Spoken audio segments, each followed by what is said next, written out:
Senhor presidente, senhores deputados, as pessoas que acompanham nas galerias, pela TV da Assembleia, na internet, eu subo essa tribuna para deixar aqui registrado minha indignação com a total falta de respeito, de solidariedade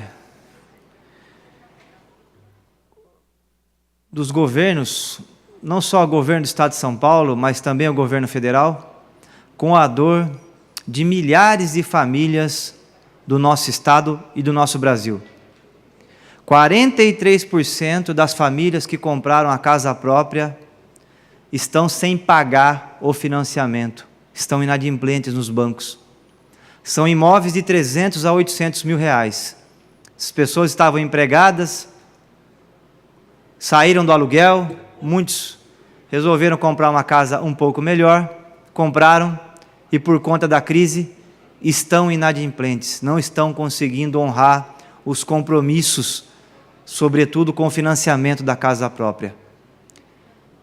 43%, é o maior índice de inadimplência da história do nosso país. Em Sorocaba, minha cidade, minha região, e aqui no estado de São Paulo, é o estado que está sofrendo mais com essa situação. E aí o governo do Michel Temer, é Michel Temer e PSDB, porque o Serra está lá o ex-secretário de Justiça daqui, o Alexandre de Moraes, na verdade é Michel Temer / PSDB. O que ele anunciou para poder ajudar você, cidadão paulista, que não está conseguindo honrar os compromissos com o financiamento da casa própria, do seu apartamento? Ele anunciou uma medida de aumentar em 25% a multa para quem está inadimplente. Ou seja, vai fazer o enforcado pagar pela corda. Esse é o governo do Michel Temer, do PSDB. E o governador de São Paulo ainda quer ser presidente em 2018. Olha que tipo de medida. O que essas pessoas têm na cabeça, meu Deus do céu.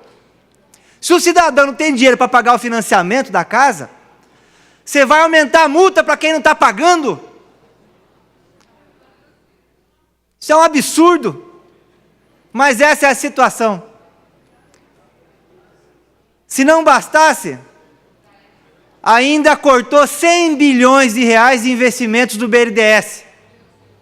BNDES é um banco público, um dos maiores do mundo. Os juros lá é 6% ao ano. Quem vai emprestar no Itaú não empresta mais. O Itaú anunciou ontem que praticamente faliu, porque não tem mais dinheiro para emprestar. O Itaú só empresta dinheiro para o governo porque pega 13% ao ano livrinho. Mas não empresta dinheiro para mais ninguém. Porque, é claro, se as empreiteiras estão quebrando, se as empresas estão quebrando, o comércio está quebrando, se as pessoas não estão pagando o seu financiamento, as empresas estão quebrando e o banco também não está recebendo. Então o Itaú está com passivo, não está emprestando mais dinheiro. Mas o BNDES poderia emprestar numa situação como essa de crise, a 6% ao ano. Não, o senhor Michel Temer e a turma do Alckmin aqui em São Paulo cortaram 100 bilhões de recursos que estavam no caixa do BNDES, que poderia ser usado para estimular a economia, para emprestar para as empreiteiras, para empresas, para os pequenos negócios, para as startups, para gerar empregos, para movimentar a economia. Cortaram. E a taxa de juros continua a maior do mundo, 13%. Cadê o seu Paulo Scaff, aqui da Paulista aqui? A Ciesp não fala nada. Tem 14 milhões de desempregados no Brasil. A Fiesp não põe mais pato na rua. Ficaram mudos. Seu Paulo Scaff, não tem mais opinião, ninguém fala da taxa de juros no Brasil. Tirando o Itaú, os outros bancos tiveram lucro de novo no último trimestre. Mas por quê? Porque estão emprestando dinheiro para o governo.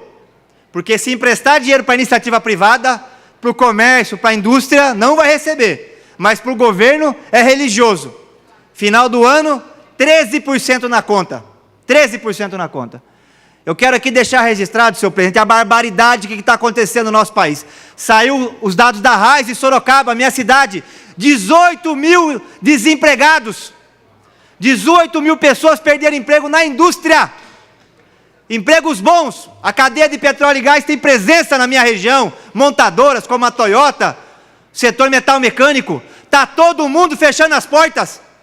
E esses irresponsáveis do PSDB aqui de São Paulo, seu Serra, e o Temer nem entra na conta, porque não dá para cobrar dele nada, intelectualmente incapacitado de ver o Brasil. A preocupação dele é com o Ministério da Justiça. Ele diz que o único ministério que ninguém põe a mão é o Ministério da Justiça. Economia, questão agrária, meio ambiente, educação, saúde, aí fatia com os partidinhos de aluguel. Mas ao Ministério da Justiça, aí ele vai se preocupar. Essa é a visão do Brasil que o atual presidente tem, que não dá nem para chamar desse nome. Eu quero deixar aqui ser registrado, senhor presidente, que alguma coisa precisa acontecer. Precisa reduzir a taxa de juros, injetar dinheiro no BNDES. O Estado brasileiro precisa se movimentar. Não dá para assistir esse descalabro dioturno sem fazer nada. Nós vamos esperar o quê? São Paulo virar o Espírito Santo? Com quase 100 pessoas mortas? Polícia lá no Espírito Santo, que era o exemplo de Estado, ficaram 4 anos arrochando o funcionalismo. Aí a Polícia Militar de lá não aguentou mais, 4 anos sem reajuste de salário. As mulheres dos policiais estão acampadas nas portas das delegacias do Espírito Santo há meses, e querem que o governador dê aumento de salário. E aí teve uma greve na segurança pública lá, quase 100 pessoas já morreram do Espírito Santo. Nós vamos esperar chegar aqui em São Paulo também? Porque as pessoas estão perdendo emprego. O governo federal não está dando a mínima para a dor do povo brasileiro. As empresas estão fechando. E a taxa de juros, a maior do mundo, e o BNDES cortando investimento público. E agora, para concluir, apareceu aí uma grande medida do governo federal, do governo seu Alckmin, porque é ele que está dando os pitacos junto com o Temer. Vai mexer na lei trabalhista. Olha só que coisa interessante, Marco Martins. Hoje, pela CLT, o trabalhador pode trabalhar no máximo 2.296 horas por ano. Isso é a CLT. O seu Temer mandou um projeto para a Câmara dos Deputados. Vai aumentar em 344 horas de trabalho por ano. O piso, o máximo, não vai ter mais. Vai abrir a porteira. Então o trabalhador brasileiro vai trabalhar até 2.640 horas por ano. Essa é a proposta desse senhor que tem titica na cabeça, não é possível? Vai empurrar a conta da crise para quem está na CLT, para o trabalhador que tem menos direitos, que não tem sindicato, terceirizado, quarteirizado, quinteirizado, vai trabalhar mais, vai voltar uma espécie de regime de escravidão aqui no Brasil. Essa é a proposta de país? Essa é a visão de Brasil?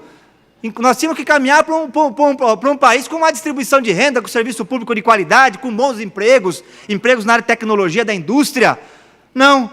Para enfrentar o problema do desemprego, vai fazer o trabalhador trabalhar mais, 344 horas de trabalho adicional. Seu presidente, só uma grande mobilização popular de rua, similar à de 2013, vai colocar o Brasil nos eixos, porque infelizmente as nossas instituições hoje são chefiadas por pessoas que não têm, de um lado, solidariedade com a dor do povo, de outro, não têm visão de país e não têm mínima responsabilidade com o futuro do Brasil. São aves de rapina, estão preocupados em ganhar o máximo no menor tempo possível. Eu que tenho filho pequeno, meus filhos nasceram no Brasil e vão viver aqui, nós temos que nos preocupar com o futuro. Infelizmente, hoje não é isso que está acontecendo no governo. Então fica aqui registrado minha veemência com a situação de descalabro por que passa os governos, tanto aqui de São Paulo quanto o governo federal.